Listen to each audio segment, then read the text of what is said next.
Assalamualaikum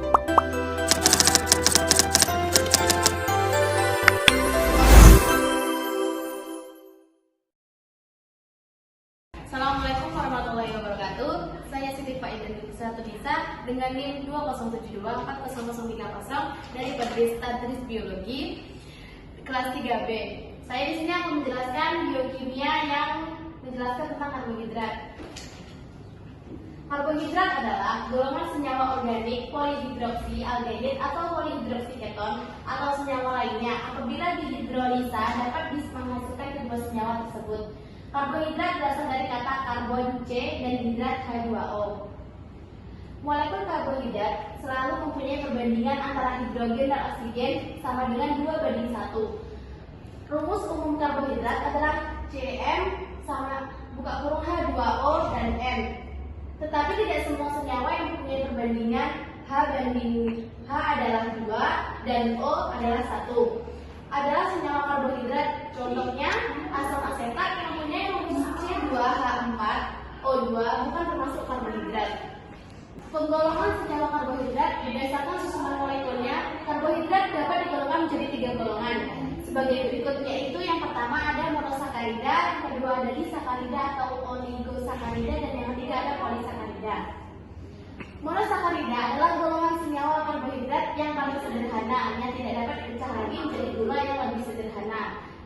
Berdasarkan gugus fungsionalnya, monosakarida dapat digolongkan menjadi 2 golongan, yaitu masing-masingnya ada aldose dan ketose. Berdasarkan jumlah atom C-nya, monosakarida dapat digolongkan menjadi 4 golongan. Masing-masing adalah triose yang mengandung 3 atom C, tetrose yang mengandung 4 atom C, pentose yang mengandung 5 atom C, dan hexose yang mengandung 6 atom C. Adapun secara skematis penggolongan senyawa karbohidrat seperti gambar skema berikut. Yaitu ini adalah gambar skema karbohidrat dari monosakarida, disakarida dan polisakarides. Monosakarida memiliki atom karbon 3-6 dan setiap atomnya karbon memiliki gugus hidroksil, keton, dan aldehida. Setiap molekul monosakarida memiliki 1 gugus keton atau 1 gugus aldehida. Gugus aldehida pada umumnya berada di atom C pertama dan gugus keton berada di atom C kedua pada glukosa dan fruktosa. Selanjutnya monosakarida aldosa mis glukosa memiliki gugus aldehida pada salah satu ujungnya. Dan ketosa mis fruktosa biasanya memiliki gugus keto pada atom C2. Selanjutnya ada notasi DPSL. Notasi D dan L dilakukan karena adanya atom C dengan konfigurasi asimetris seperti pada gliseraldehida. Penampilan dalam bentuk gambar bagian bawah disebut proyeksi Fischer. Nah, ini gambar ini disebut dengan proyeksi Fischer. Penamaan gula. Untuk gula dengan atom C asimetrik lebih dari 1 notasi D atau L yang ditentukan oleh atom C asimetrik terjauh dari gugus aldehida atau keto.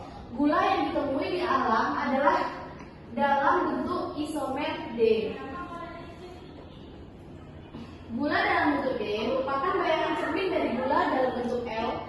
Kedua gula tersebut memiliki nama yang sama, misalnya D-glukosa dan L-glukosa. Stereoisomers lainnya memiliki nama yang unik, misalnya glukosa, manosa, galaktosa, dan lain-lain.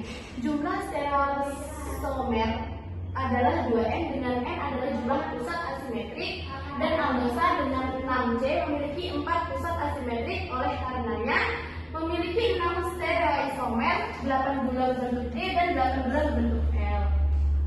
Selanjutnya ada pembentukan hemiasetal dan hemiketal. Aldehida dapat bereaksi dengan alkohol membentuk hemiasetal, dan keton dapat bereaksi dengan alkohol membentuk hemikatel. Selanjutnya, pentosa dan heksosa dapat membentuk struktur siklik melalui reaksi gugus keton atau aldehida dengan gugus OH dari atom C asimetrik terjauh, dan glukosa membentuk hemiasetal intramolekular sebagai hasil reaksi aldehida dari C1 dan OH dari atom C5 yang dinamakan dengan cincin piranosa. Penampilan dalam bentuk gula siklik disebut sebagai proyeksi Haworth. Nah, ini namanya proyeksi Haworth.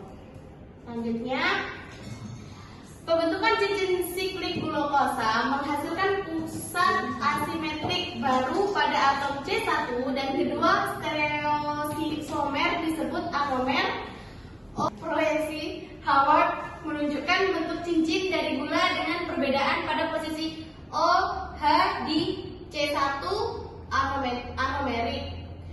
Bawahnya bentuk A ini OH di bawah struktur cincin dan OH di atas struktur cincin. Pembentukan hemis asetal dan hemiketal. Aldehida dapat bereaksi dengan alkohol membentuk hemiasetal, keton dapat bereaksi dengan alkohol membentuk hemiketal.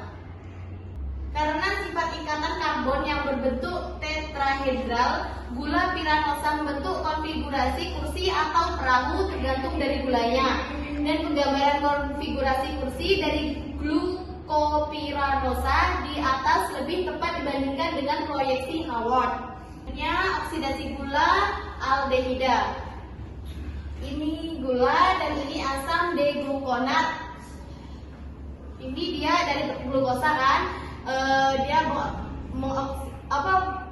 Terjadilah oksidasi dan nantinya yang akan menjadi asam deglukonat. Selanjutnya, oksidasi gula aldehida.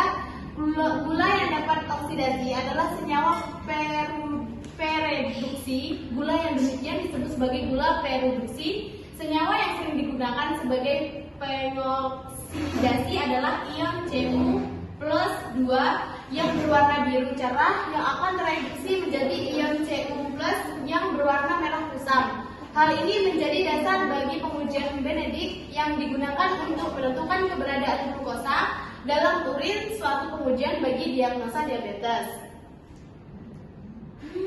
Oksidasi gula aldehida, glukosa plus Cu++ panas dan alkohol pH, glukonik asid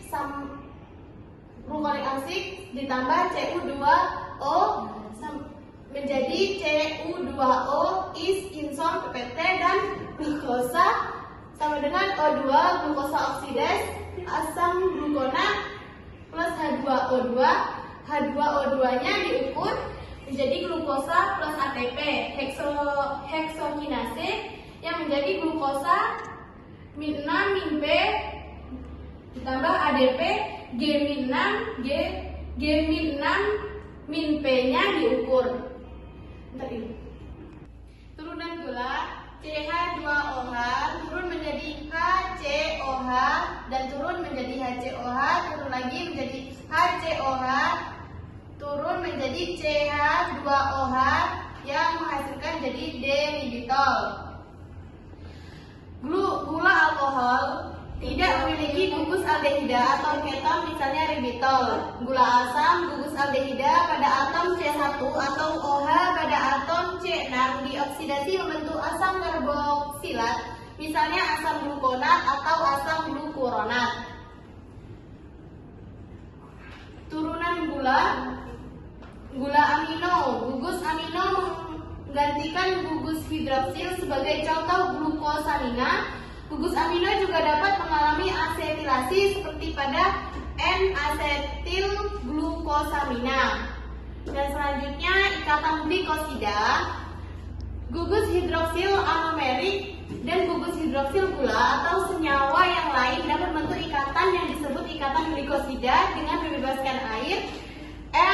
N-OH ditambah HO min R menjadi R-O min R1 ditambah H2O. Misalnya metanol bereaksi dengan gugus OH anomerik dari glukosa membentuk metil glukosida atau metil glukopiranosa.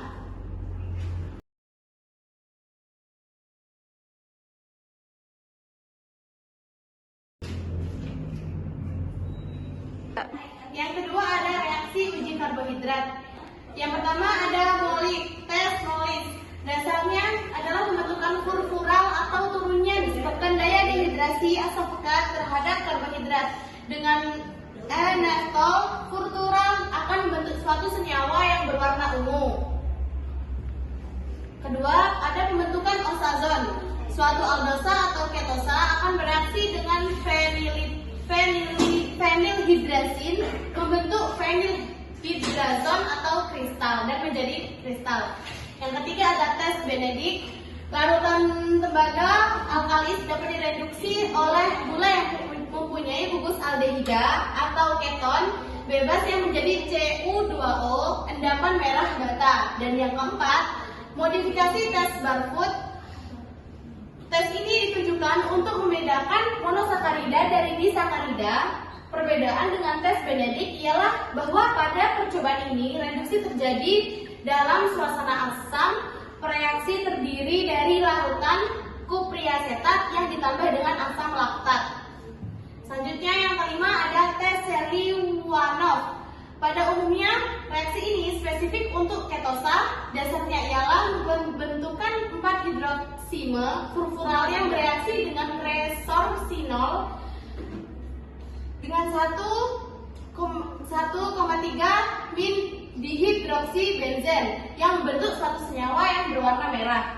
Dan yang keenam ada tes Taube terhadap pentosa. Reaksi ini terdiri atas larutan benzidin 2% dalam asam asetat glasial yang menjadi warna merah ceri. Yang ketujuh, reaksi Tollens. Reaksi ini untuk pentosa yang membedakannya dari heksosa. Yang kedelapan ada peragian. Hidrolisa dengan menggunakan ragi atau enzim yang cocok, lalu menjadi alkohol, ditambah alkohol tadi ini ditambah menjadi CO2. Dan yang kesembilan, tes asam musat. Dari semua karbohidrat hanya galaktosa dan laktosa yang pada oksidasi dengan asam nitrat menghasilkan asam yang tidak larut. Selanjutnya yang ke-10, hidrolisis sukrosa dengan HC1 monosakarida menjadi tes Benedict dan lain-lain. Yang ke-11, tes rhodium. Metode yang diletakkan sejumlah kecil pati pada suatu piring reaksi, tambahkan setetes larutan iodium enzer dan perhatikan warna biru yang terbentuk. Selanjutnya, lakukan juga percobaan ini terhadap dextrin, glikogen, gumi, arabicum, inulin, dan agar. Baiklah, itu saja yang bisa saya jelaskan dari PPT yang Bapak Reza berikan. Kurang lebihnya saya mohon maaf. Wabillahi taufiq wal hidayah. Wassalamualaikum warahmatullahi wabarakatuh.